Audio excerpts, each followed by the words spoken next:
പെട്ടെന്ന് അത് കണ്ടു കഴിയുമ്പോഴത്തേക്ക് നമുക്ക് ഇതും മതി, ഇനി ശാസ്ത്രവും വേണ്ട ഒരാളും വേണ്ട, അത്രയ്ക്ക് അങ്ങോട്ട് ഇഷ്ടമായി എന്ന് നമ്മുടെ ഉള്ളിൽ അങ്ങോട്ട് ഇഷ്ടപ്പെടുകയാണ്. അത് യഥാർത്ഥ ഇഷ്ടമല്ലത്. അപ്പം അത് പല ഔഷധ കൂട്ടുകൾ പ്രത്യേക അനുപാതത്തിൽ പ്രത്യേക മന്ത്രോച്ചാരണങ്ങളിൽ കൂടിയൊക്കെ ചെയ്തിട്ട് അത് ആ വ്യക്തി അറിയാതെ കൊടുക്കുന്നതാണ്. അതിനാണ് കൈവിഷം എന്ന് പറയുന്നത്. അപ്പോൾ കൈവിഷം ഉള്ളിൽ ചെന്ന ആളിന് വർഷങ്ങളോളം അയാൾ രക്ഷപ്പെടില്ല. അതാണ് അതിൻ്റെ ആ കൈവിഷം ഉള്ളിൽ കിടക്കുന്നിടത്തോളം കാലം ഈ വ്യക്തിക്ക് എത്ര ദശാകാലങ്ങൾ പോയാലും, ദശാകാലങ്ങൾ മാറി വരും. ചിലപ്പോൾ നല്ല ശുക്രൻ്റെ മാളവീയ യോഗമുള്ള ആളായിരിക്കാം, അല്ലെങ്കിൽ നല്ല രാജയോഗമുള്ള ആളായിരിക്കാം. പക്ഷെ ഈ യോഗങ്ങളൊന്നും അയാൾക്ക് അനുഭവിക്കാൻ യോഗം ഉണ്ടാവാതെ വരും. ജ്യോതി മാഡം, ആഭിചാരം അത് വലിയ ക്രിയയാണ്. അത് പലപ്പോഴും പലർക്കും വലിയ പ്രശ്നങ്ങൾ ഉണ്ടാക്കുന്നുണ്ട്. ഇതിനൊരു പരിഹാരം, അല്ലെങ്കിൽ ഈ ആഭിചാരം അഫക്റ്റഡ് ആയിട്ടുള്ളവർക്ക് വരുന്ന പ്രശ്നങ്ങൾ എന്തൊക്കെയായിരിക്കും? ആഭിചാരം എന്ന് പറഞ്ഞാൽ ഇന്നത്തെ കാലത്ത് അത് വളരെ കൂടുതലായിട്ടാണ് ചെയ്യുന്നത്. കാരണം എന്താ വെച്ചാൽ പെട്ടെന്ന് ഒരാളുടെ ഉയർച്ചയിലുണ്ടാകുന്ന അസൂയ, അതുപോലെ നമുക്കതിനെ നേടാനുള്ള ശ്രമങ്ങൾക്ക് കഴിയില്ല. ഇപ്പോൾ ഒരാൾ നല്ല രീതിയിലെത്തി, അപ്പം അയാളെ പോലെ ആവാൻ പണ്ട് അങ്ങനെയാണ് പഠിച്ചിരുന്നത്, അയാളെ പോലെ ആകാൻ ശ്രമിക്കൂ. ഇതപ്പം അങ്ങനെയല്ല, അയാളെ ഇല്ലാതാക്കിയാൽ എനിക്ക് കയറാം ആ ഒരു ഭാവം വന്നുപോയ ആൾക്കാർ. കലിയുഗത്തിലെല്ലാം ക്യുക്കായിട്ടല്ലേ കാര്യങ്ങൾ നീങ്ങണം. ഇപ്പം ശ്രമിച്ച് പരാജയപ്പെട്ട് വീണ്ടും ശ്രമിച്ചു, അതിനൊന്നും സമയമില്ല ആർക്കും. അപ്പം നീതി ന്യായം ഒന്നുമില്ലാതെ കലിയുഗത്തിലെ രാജാവായ രാഹുവിനെ പോലെ ചിലരൊക്കെ പ്രവർത്തിക്കും.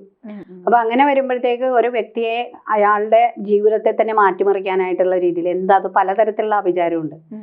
ഇപ്പോൾ അയാൾക്ക് ജോലി ചെയ്യുന്നതിലുള്ള അസൂയാണെന്ന് വിചാരിച്ചാൽ ആ ജോലി സ്ഥലത്തെ ബാധിക്കുന്ന രീതിയിൽ അയാളുടെ ഗ്രഹനില നോക്കിയിട്ട് ആ 10ാം ഭാവത്തിലെ അയാൾക്ക് അവിടെ ഇപ്പോൾ ജോലി സ്ഥലത്ത് ജോലി ചെയ്യുന്ന ആളാണ്, ജോലി ചെയ്തുകൊണ്ട് നമ്മൾ നന്നായിട്ട് വർക്കോളിക് ആയിട്ടിരിക്കുന്ന ആൾ പിന്നെ ആ ജോലിയോട് താല്പര്യമില്ല.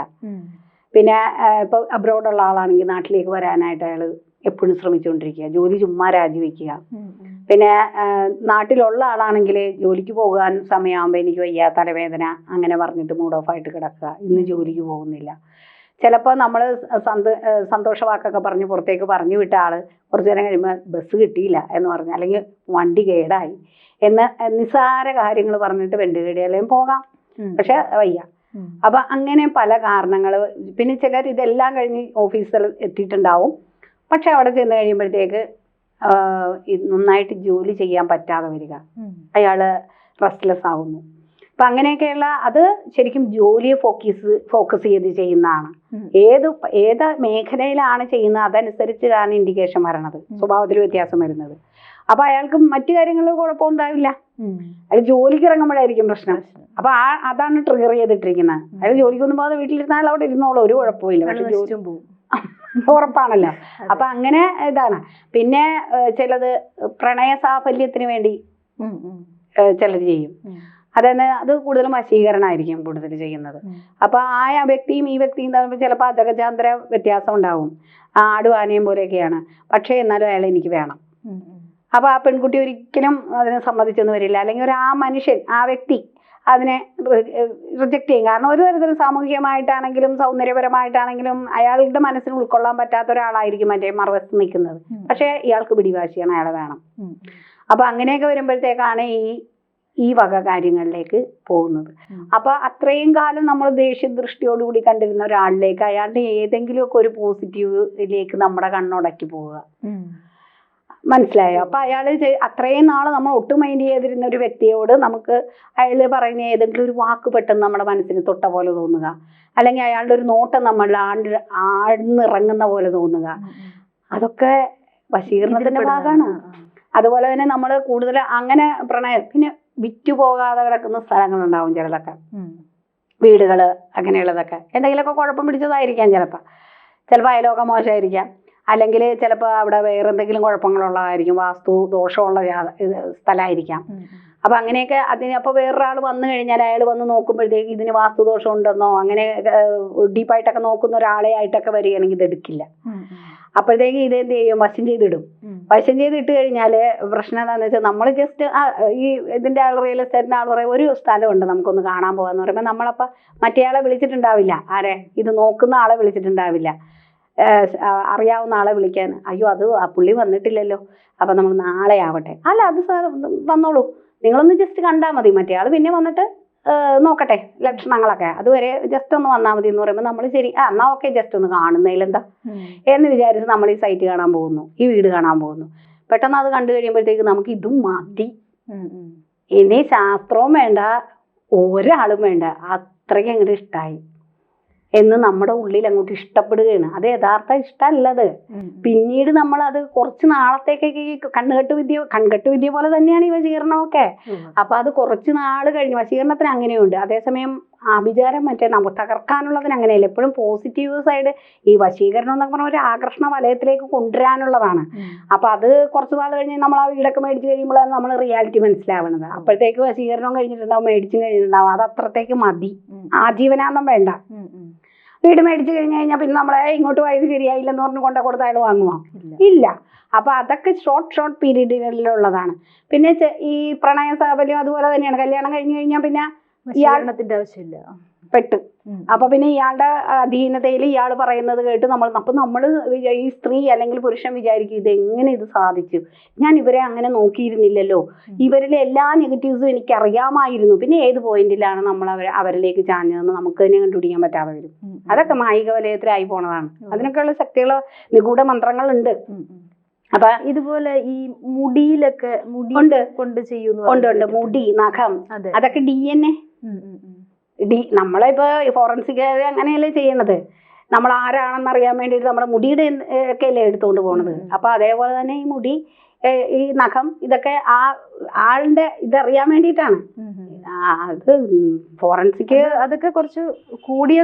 അതുപോലെ തന്നെ നമ്മൾ ആ ആള് നടന്നു പോകുന്ന വഴിയിലെ മണ്ണ്, അയാളുടെ തൊട്ട മണ്ണ്, അത് അങ്ങനെയുള്ള കാര്യങ്ങള്, ഫോട്ടോസ്, ഇതൊക്കെ വെച്ചിട്ട് ആ പ്രത്യേക എനർജി, നമ്മുടെ എനർജി അവർ എടുക്കുവാണത്. നമ്മൾ ആരാണെന്ന് ആദ്യം മനസ്സിലാക്കിയാലാണ് നമ്മൾ എവിടെ കയറണം, എങ്ങനെ. ഇപ്പൊ വീട് നമ്മൾ അറിഞ്ഞാലല്ലേ അതിന്റെ മെയിൻ എൻട്രൻസിലൂടെ ഏത് വഴിയിലൂടെ കയറണം, അതിൽ ഏത് മുറിയിലാണ് നമ്മൾ പോകേണ്ടത്, അങ്ങനെയുള്ള കാര്യങ്ങൾ അറിയണ പോലെ തന്നെ നമ്മുടെ ഗ്രഹനില. അതൊന്നുമില്ലെങ്കിൽ നമ്മുടെ മുഖം, നമ്മുടെ മുടി, ഇതിനകത്തൊക്കെ നമ്മൾ ഒളിഞ്ഞിരിപ്പുണ്ട്. അപ്പൊ ആ വ്യക്തിക്ക് അതറിയാം. ആ രീതിയിൽ നിഗൂഢ തന്ത്രങ്ങളാണ്. അത് നെഗറ്റീവാണ്. നെഗറ്റീവ് ആകുമ്പോഴത്തേക്ക് നെഗറ്റീവ്സിന് ഭയങ്കര ശക്തി കൂടുതലാ. എല്ലാത്തിനും നെഗറ്റീവ്സിനാണ് ശക്തി കൂടുതൽ, ആഴത്തിൽ ഇറങ്ങി പോകുന്നത്. പോസിറ്റീവ് അത്രയും വരില്ല. കുറച്ചാൾ കഴിയുമ്പോഴത്തേക്ക് അതിന്റെ ആകർഷണ വിലയൊക്കെ പോകും, എപ്പോഴും നിലനിൽക്കില്ല. പിന്നെ ഉള്ളിലോട്ട് കൊടുക്കുന്നതുണ്ട്, അതാണ് കൈവശം എന്ന് പറയുന്നത്. ഈ ആഭിചാരം തന്നെയാണ്. മരുന്നുകളാണ്. അത് മരുന്നുകൾ എന്ന് പറഞ്ഞാല് ചിലതൊക്കെ ഭക്ഷണ പദാർത്ഥത്തിലേക്ക് ഈ ചെറിയ പൊടി രൂപത്തിലോട്ടാക്കി വ്യത്യസ്ത മന്ത്രങ്ങൾ പ്രത്യേക ഫ്രീക്വൻസിയിലൊക്കെ ജപിച്ച് കൊടുക്കും. അപ്പൊ അങ്ങനെയൊക്കെ കൊടുത്തു കഴിഞ്ഞാൽ ഈ ആള് അറിയില്ല. വെള്ളത്തിലൊക്കെ ഇട്ട് കൊടുത്തു കഴിഞ്ഞാൽ, ജ്യൂസിന്റെ കൂടെ ഒക്കെ ഇട്ട് കൊടുത്തു കഴിഞ്ഞാൽ ഈ മയക്കുമരുന്ന് കിട്ടിയ പോലെ ആയി പോകും. അപ്പൊ ആ വ്യക്തി അറിയുന്നില്ല ഇതെന്താന്ന്. പിന്നീടാണ് ആ ഉദ്ദേശം എന്താണോ ആ ഉദ്ദേശത്തിലേക്ക് നമ്മൾ പോകുമ്പോൾ ആ വീട്ടുകാർക്ക് മനസ്സിലാകും ഇത്രയും നാള് ഉണ്ടായിരുന്ന ആ ചൊടിയും ചുണയും ഒന്നും ഉണ്ടാവാതെ ഈ വേറൊരു മായിക ലോകത്തിലേക്ക് ഇയാൾ പോവുകയാണ്. അപ്പൊ എനിക്ക് നന്നായിട്ട് അറിയാവുന്ന ഒരു അഡ്വക്കേറ്റ് ഉണ്ടായിരുന്നു. നന്നായിട്ട് കോർട്ടിൽ പ്രസന്റ് ചെയ്യുകയും നന്നായിട്ട് കേസുകൾ കൈകാര്യം ചെയ്യുന്ന ഒരു വ്യക്തിയായിരുന്നു. വളരെ ബിസിയുള്ള ആളായിരുന്നു. പിന്നീട് ആരോ ഇതിങ്ങനെ ചെയ്തതിന് ശേഷം പുള്ളിക്ക് കേസും വേണ്ട, കോർട്ടിലേക്ക് പോകാനും താല്പര്യമില്ല, നിരന്തരമായിട്ട് ഇങ്ങനെ വീട്ടിൽ തന്നെ ഇരിക്കാനും, അങ്ങനെയുള്ള ലോ എന്ന് പറഞ്ഞാൽ പുള്ളിക്ക് കഴിയില്ല. നല്ല പ്രാക്ടീസ് ഉള്ള ഒരു വക്കീല് പെട്ടെന്ന് തന്നെ ഇങ്ങനെ വേണ്ടാന്ന് പറയുമ്പോൾ വീട്ടുകാർക്ക് എന്തായാലും ചിന്തിക്കും ഇത് എന്ത് പറ്റി ഈ ഇദ്ദേഹത്തിനെന്ന്. സാധാരണ നമുക്ക് താല്പര്യമില്ലാത്തൊരു ഫീൽഡാണ്. നമ്മുടെ അച്ഛനും അമ്മയും നമ്മളെ നിർബന്ധിച്ച് വക്കീലാക്കിയതാണെങ്കിൽ ഓക്കെ, അവന് താല്പര്യമില്ലായിരുന്നു. അതുകൊണ്ട് ഇതങ്ങനെയല്ല. വളരെ എനർജറ്റിക് ആയിട്ട് വളരെ സക്സസ്ഫുൾ ആയിട്ട് പോകുന്ന ഒരാൾക്ക് ഇങ്ങനെ വരിക. ഈ ആഭിചാരം തന്നെ ഉള്ളിലേക്ക് കൊടുക്കുന്ന മരുന്ന് രൂപത്തില്, പൊടി രൂപത്തില്, ലിക്വിഡ് രൂപത്തില്, അതൊക്കെ പല രീതിയിലാണ്.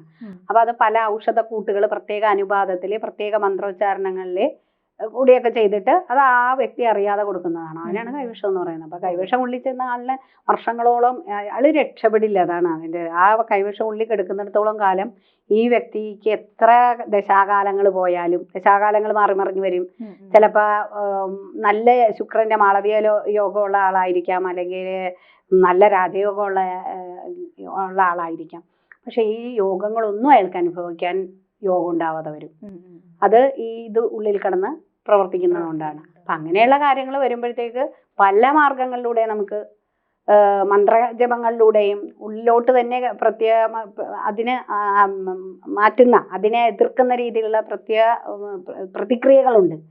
അതായത് പ്രത്യേകതരം മന്ത്രങ്ങൾ തന്നെ ഉച്ചരിച്ച് നെയ് ജപങ്ങള്, പ്രത്യേക മന്ത്രത്താൽ നെയ് ജപിച്ച് ഈ വ്യക്തിക്ക് കൊടുക്കുക. അപ്പൊ ആ മന്ത്രത്തിന്റെ ശക്തി കൊണ്ട് ഇത് നിർവീര്യമായി പോവുക. അതിനോടൊപ്പം തന്നെ ഔഷധങ്ങളുണ്ട്. അത് സാധാരണ ആയുർവേദ ഷോപ്പുകളിലും ഒക്കെ കിട്ടുന്നുണ്ട്. സാധാരണ അത് സംഹിതകളിലുള്ളതാണ്, ആയുർവേദ സംഹിതകളിലുണ്ട്. അപ്പൊ ആദ്യകാലം തുടങ്ങിയ ഈ സംഭവം ഉള്ളത് കൊണ്ടാണ് ആ സംഹിതകളിൽ ഇത് വന്നത്. ഇതിപ്പോ എല്ലാവരും അങ്ങനെ ഇല്ല എന്ന് പറയുന്നത്, അങ്ങനെ ഇല്ലായിരുന്നെങ്കിൽ ആയുർവേദം സത്യമാണെങ്കിൽ അതിന്റെ താളിയോലകളിൽ ഇത് വരില്ലല്ലോ.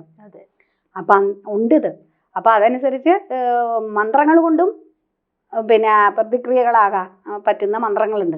അതുപോലെ തന്നെ ഉള്ളിലോട്ട് കഴിക്കാനുള്ള മരുന്നുകളുണ്ട്. ചിലപ്പോൾ മന്ത്രവും മരുന്നും ആവശ്യമായിരിക്കും. ചില ഇതൊന്നും ഇത് രണ്ടിനും പറ്റാത്ത വിധത്തിൽ ദേഹശുദ്ധീകരണം ചെയ്യേണ്ടി വരും. അപ്പൊ അങ്ങനെ തിരുവിഴ പോലുള്ള അമ്പലങ്ങളിലൊക്കെ ആ ഒരു ക്രിയയാണ് ചെയ്യുന്നത്, ഛർദ്ദിച്ച് കളയുക എന്നുള്ള ഭാഗം. അപ്പൊ അതില് ഛർദ്ദിച്ച് കഴിയുമ്പോൾ എത്ര പഴക്കമുള്ള സംഭവങ്ങളാണെങ്കിലും അത് പുറത്തേക്ക് വൊമിറ്റ് ചെയ്ത് പോവുകയാണ്. അത് വളരെ രസകരമായ കാര്യമാണ്. കാരണം എന്താ വെച്ചാൽ ഇത് വൊമിറ്റ് ചെയ്ത് കഴിഞ്ഞാൽ ആ വ്യക്തി വൊമിറ്റ് ചെയ്യുമ്പോഴൊക്കെ ഭയങ്കരമായിട്ട് വൊമിറ്റ് ചെയ്യാന്ന് പറഞ്ഞാൽ തന്നെ നിസ്സാര കാര്യമല്ല. അത് വൊമിറ്റ് ചെയ്ത് ഈ സംഭവം പോയതിന് ശേഷം ആൾ വളരെ എനർജറ്റിക്, അവിടെ നിന്ന് ഒരു പ്രസാദം കഴിച്ച് കഴിയുമ്പോഴത്തേക്ക് ഇങ്ങനെ വൊമിറ്റ് ചെയ്ത ഒരു വ്യക്തിയാണോ എന്ന് പോലും അറിയാത്ത വിധത്തിൽ ആൾ സ്മാർട്ടാവും. അപ്പൊ അതൊക്കെ നമ്മൾ വിശ്വസിച്ചേ മതിയാവുള്ളൂ. അതിൽ നിന്നൊക്കെ മോചനം ലഭിക്കാനായിട്ടുള്ള പ്രതിക്രിയകൾ കൂടി നമ്മൾ തീർച്ചയായിട്ടും ജാതകം നോക്കി പ്രശ്നം വെച്ച് അങ്ങനെ കണ്ടുപിടിച്ചെടുക്കണം. ഒരു വ്യക്തി അങ്ങനെ സ്മാർട്ടായിട്ട് പോകുന്ന ഒരാള് പെട്ടെന്ന് സഡൻലി അയാളുടെ ആറ്റിറ്റ്യൂഡ് മാറുക, അയാൾ നിഷ്ക്രിയനാകുക, അല്ലെങ്കിൽ ഒരാളോട് പെട്ടെന്നൊരു പ്രണയം, അതിന് ഒരു നിയമം ഇല്ല, നിയമലംഘനം പോലെ, അതായത് ഒട്ടും ചേരാത്തതിനെ നമ്മൾ പോലും അക്സെപ്റ്റ് ചെയ്യാത്ത കേസ് നമ്മൾ വിട്ടുപോവുക, അങ്ങനെയൊക്കെ വരികയാണെങ്കിൽ തീർച്ചയായിട്ടും നമ്മൾ അതിന് കണ്ടെത്തുകയും കാണാം, പരിഹാരങ്ങൾ ഉണ്ട്. പ്രശ്നവശാൽ ഇത് കണ്ടുപിടിക്കാൻ പറ്റും. പ്രശ്നവശാൽ കണ്ടുപിടിക്കാൻ പറ്റും, ഗ്രഹനിലയിൽ കണ്ടുപിടിക്കാൻ പറ്റും, ഒക്കെ കണ്ടുപിടിക്കാം. എന്ന് വെച്ചാൽ ഈ പ്രത്യേക ഗ്രഹങ്ങളുടെ സംയോഗം കൊണ്ടും അതിന്റെ നിപ്പ് കൊണ്ടും സ്ഥിതി കൊണ്ടും ഒക്കെ നമുക്ക് മനസ്സിലാക്കാൻ പറ്റും ഈ ആൾക്ക് ഇത് കിട്ടാൻ സാധ്യതയുണ്ട്. അപ്പൊ ആ ഒരു ഗ്രഹ സംയോഗം കൊണ്ട് കണ്ടുപിടിക്കാൻ പറ്റും. അപ്പൊ അങ്ങനെ കണ്ടുപിടിച്ച് കഴിഞ്ഞാൽ തീർച്ചയായിട്ടും നമ്മളൊരു പ്രശ്നം കൂടി വെച്ച് കഴിഞ്ഞാൽ തീർച്ചയായിട്ടും അതിനുള്ള പരിഹാരം എവിടെയാണ് പോകേണ്ടത്, എന്താണ് കഴിക്കേണ്ടത്, എന്താണ് ചെയ്യേണ്ടത്. മിക്കവാറും ത്വക്ക് രോഗങ്ങളൊക്കെ ഉണ്ടായ ചിലതും ശമിക്കില്ല. അതൊക്കെ ഈ ഉള്ളിലോട്ട് അത് അസ്വസ്ഥനാക്കാനാണ്. നമുക്കിങ്ങനെ പലതര രോഗങ്ങൾ ഇങ്ങനെ വന്ന് കാണാൻ ഭംഗിയില്ലാതാകുക, ശരീരത്തിൽ മുഴുവനും വ്രണങ്ങൾ ഉണ്ടാകുക, ഇതൊക്കെ നമ്മളെ ആത്മവിശ്വാസം കുറയ്ക്കും. അപ്പൊ അതിനുവേണ്ടി ചെയ്യുന്ന ആൾക്കാരാണെങ്കിൽ ഔഷധവും വേണ്ടി വരും. അപ്പൊ അതെന്താണ് വേണ്ടതെന്നുള്ളത് ശരിക്കും ഒരു ജ്യോതിഷിയെ കാണുക, അപ്പൊ അതിന് ശരിയായ മാർഗനിർദ്ദേശം എടുക്കുക. അതിലൂടെ പോയാൽ തീർച്ചയായിട്ടും പരിഹാരങ്ങളുണ്ട്, ഉറപ്പായിട്ടും ഉണ്ട്. നന്ദി മാഡം. ജ്യോതിഷമോ വാസ്തുവോ പൂജയോ നിങ്ങൾക്ക് ആവശ്യമുണ്ടോ? താഴെ കാണുന്ന നമ്പറിൽ വാട്സപ്പ് ചെയ്യൂ. നിങ്ങൾ ചെയ്യേണ്ടത് ഇത്രമാത്രം: താഴെ കാണുന്ന നമ്പർ നിങ്ങളുടെ മൊബൈലിൽ സേവ് ചെയ്യൂ. അതിനുശേഷം ഞങ്ങളുടെ നമ്പറിലേക്ക് വാട്സപ്പിലേക്ക് ഹായ് അയയ്ക്കൂ. ജ്യോതിഷ സംബന്ധമായ എല്ലാ ആവശ്യങ്ങൾക്കും ABC മലയാളം നിങ്ങളോടൊപ്പമുണ്ട്. സമ്പൂർണ്ണ ജാതകം, സാധാരണ ജാതകമല്ല, സമ്പൂർണ്ണ ജാതകം. 75 പേജുകളടങ്ങിയ സമ്പൂർണ്ണ ജാതകം 250 രൂപയ്ക്ക് നിങ്ങളുടെ കൈകളിലേക്ക്. അതിനായി നിങ്ങൾ ചെയ്യേണ്ടത് ഇത്രമാത്രം: താഴെ കാണുന്ന നമ്പറിൽ ബന്ധപ്പെടുക. ജ്യോതിഷവുമായി ബന്ധപ്പെട്ട എല്ലാ വിശേഷങ്ങളും നിങ്ങളിലേക്കെത്താൻ ABC ജ്യോതിഷം സബ്സ്ക്രൈബ് ചെയ്യുക.